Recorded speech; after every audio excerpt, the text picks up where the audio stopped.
So imagine it's one calm day in the afternoon, and you seamlessly toss a jar of Orbeez into the pool. Then you decide to sit on the beach chair for a little nap. Once you wake up, you see that something has happened.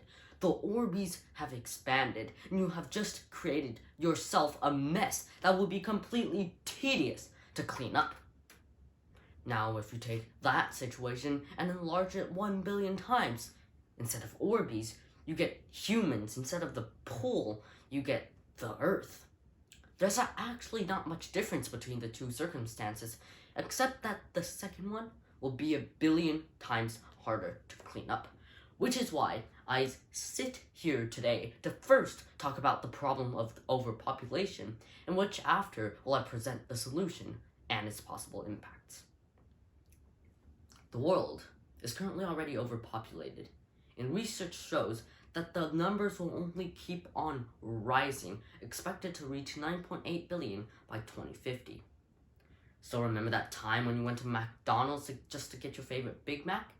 You ask the guy next to you, "Hey, happen to know where the cashier is?" The guy responds, "See, yeah." And you wait in line complaining about why so many people want that exact Big Mac that you do. Well, I tell you what, you should stop. Because you know what? People in São Paulo at Brazil can't even get water because the place is too overpopulated. According to worldometers.info, the current world population is 7.8 billion, while UN.org acknowledges that this number will only rise, projected to reach 9.8 billion by the year 2050. This population growth will lead to the world not having enough money to serve us. This population growth will lead to the world not having enough food to feed us, which will lead to the effects of over-farming, which will branch out to different detrimental outcomes, such as pollution, loss of fresh water, and many more. Pretty bad, right? Well, I've also not come here to get you all depressed today. I've come here to say that all this that I have just said can't be put to an end. How? By personal awareness and governmental help. Now, what is that?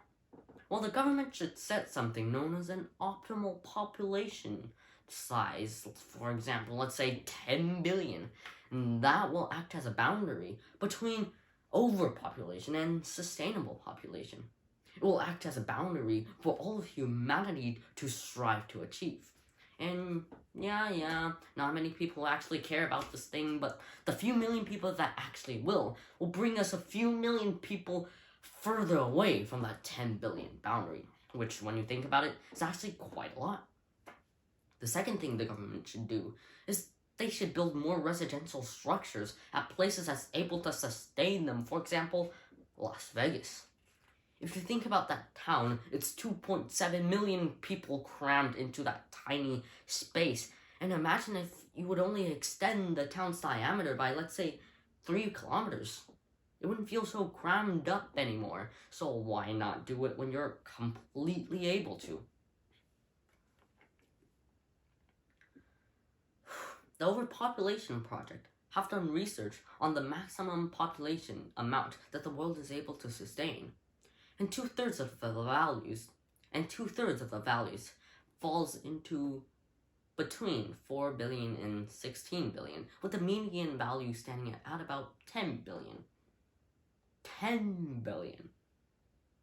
10 billion. We're gonna reach that by 2050. Ever learn about profit deficit? Well, now we're gonna have an earth deficit if we don't do anything about this, which again proves that you're gonna have to be personal aware. You're gonna have to move into those residential spaces that the government has built for us just to take better use of our environment.